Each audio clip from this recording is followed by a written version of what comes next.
আপনারা মিটিং উপস্থিত থাকবেন। আর প্রতি মাসে কমিটিতে যে একটা ধার্য হবে ওইটা কিন্তু ওই তারিখেই আপনারা বহন করবেন।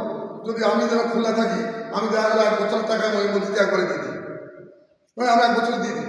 এভাবে যদি আপনারা দেবেন, আর যদি মনে করেন না আমরা ওই মাসে মাসে শোধ করবো, তা মাসে মাসে শোধ করা আল্লাহ দোয়ায় আপনারা ওই কমিটির দিন উপস্থিত থাকবেন। তিনবার যদি পরপর কমিটিতে উপস্থিত না থাকেন আমি নাম কেটে দেবেন। সেটা আপনারা করবেন না কেউ।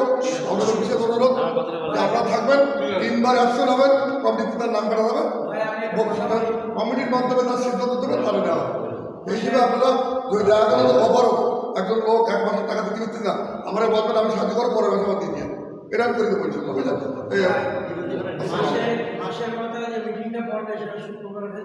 শুক্রবারে মিটিং হবে, শুক্রবারে মিটিং হবে।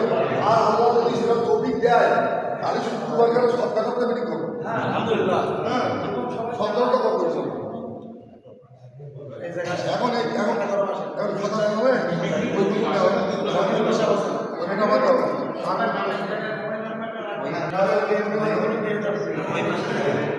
খাজবাগান পূর্বপাড়া বায়তুল নূর জামে মসজিদ। আমরা এখন মসজিদে পূর্ণাঙ্গ কমিটি হচ্ছে। গেল সপ্তাহে এই মসজিদে কমিটি হয়েছিল, সভাপতি এবং সেক্রেটারি দুটো পদের জন্য। আজকে পুরা কমিটি গঠন করা হচ্ছে। এখানে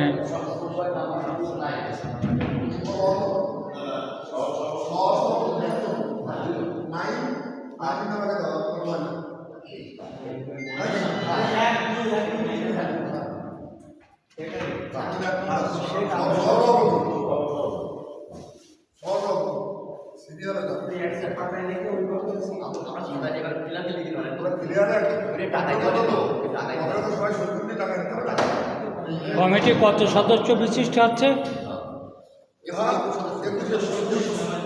21 সদস্য বিশিষ্ট কমিটি, 21 সদস্য, আর 9 সদস্য বিশিষ্ট উপদেষ্টা। সভাপতি গেল কমিটি 21 সদস্য বিশিষ্ট, আর উপদেষ্টা মন্ডলীর সদস্য 9 সদস্য বিশিষ্ট। শাকিরের ওখানে ঠিক আছে, সম্পাদক শাকিরুল লেখক সাধারণ সম্পাদক।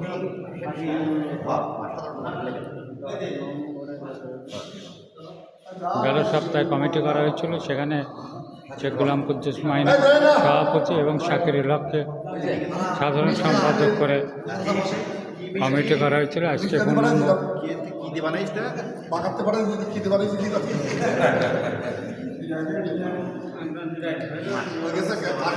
মসজিদটি নতুন মসজিদ দরগাপুর গ্রামের কৃতি সন্তান শেখ সেরেব আলী এই মসজিদটি নির্মাণ করেন এবং তিনি মসজিদ নির্মাণকালীন সময়ে তিনি মৃত্যুবরণ করেন। ইন্না লিল্লাহি ওয়া ইন্না ইলাইহি রাজিউন। আমরা তার রুহের মাগফিরাত কামনা করি। এবং মসজিদের নামকরণ করা হয়েছে দরগাপুর খাজবাগান বায়তুল নূর জামে মসজিদ। দরগাপুর খাজবাগান বায়তুল নূর জামে মসজিদ। নতুন মসজিদ, নতুন কমিটি। আমরা আপনাদের কাছে সময়